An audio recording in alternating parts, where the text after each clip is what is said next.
amusanyusa n'omwana ya Yahya n'erinnya yayogera. Naye ngo olwaleero bw'olaba omwana Adamu akutuka n'okusuubira. Kati embeera eno yonna abantu gye balimu, omuntu abeera awo n'agayi Katonda lwaki tagikuggyeemu? Golooza embeera ya lubeerera. Obuzibu obulina tutuweebuuza ku bigambo Katonda bye yayogera mu Qur'an ey'ekitiibwa. Twebuuza ku by'abantu ne twewunya eby'abantu n'ate endala tubitwala nga kikulu. Honi bw'osomanga mu Qur'an Katonda ekigambo n'akiddamu emirundi ebiri, fumiitirizanga mu lwaki okutuuka okugamba nti fa inna ma'al usri yusra, inna ma'al usri yusra, n'akiddamu emirundi ebiri. Ebyo eby'omuntu ayogera n'agawa yayogedde, okumanya yayogedde ne galubindi yagijjeeko, baba yagijjeeko kyeki ya Allah w'ekitiibwa. Lwaki ebyo toba nti owaayi lwaki Katonda yakiddamu? Olowooza embeera eyinza okubeerera olubeerera eno? Omukkiriza yenna abeera wakati wa raja wal khawfu, okutya n'okusuubira, ate nga n'okusaba Allah w'ekitiibwa. Allah yataasa Abayisirayiri Firawuna be yabonyaabonya emyaka 10 n'abajja mu buzibu baali batasuubira. Naye tunuulira omutonzi. Banne Qur'an ennungi, Allah yatuwa Qur'an abantu ba Nabbi Muhammad. Qur'an teyina kiyalekayo. Bw'oba osoma Qur'an n'ogitegeera oba weesiimye. Musa okulota ekirooto manya Firawuna okulota ekirooto omwana anamujja mu bufuzi ajja kuzaalibwa ku mulembe gwe n'asala abaana baasala tebayogera. Basala abaana ogasebo Katonda tusaze tubadde tusaba tulekeraawo kati mulekeraawo guno omwaka temutta okujjako mutte. Ate n'alaga amaanyi. Musa n'azaalibwa mu mwaka oguttibwamu, Haruna n'azaalibwa mu mwaka ogutattibwamu.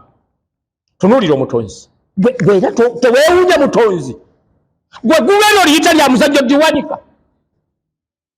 Ensanyo giyita ya muzannyo okugiseeteeza. Naye n'obeeraawo n'otukutuka ne yakiini, n'obeeraawo ne weerali gwe weetonda kulowooza takumanyi. Olwabeeraawo n'aga anneerabidde, akwerabidde atya? Akwerabidde atya?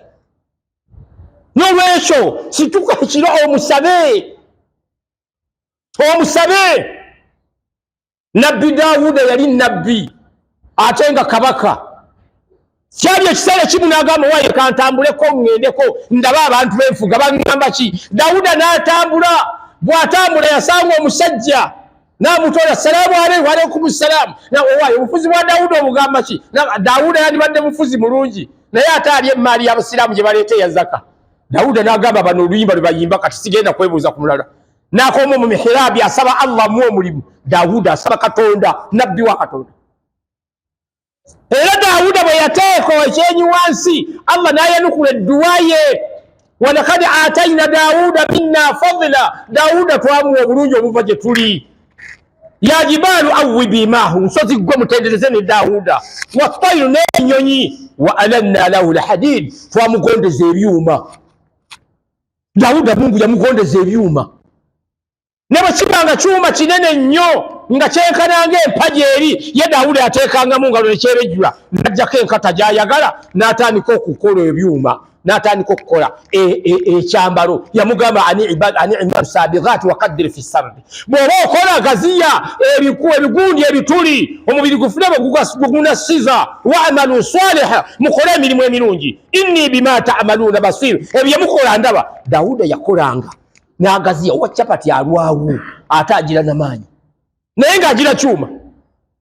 Olunaku Daawuda yakola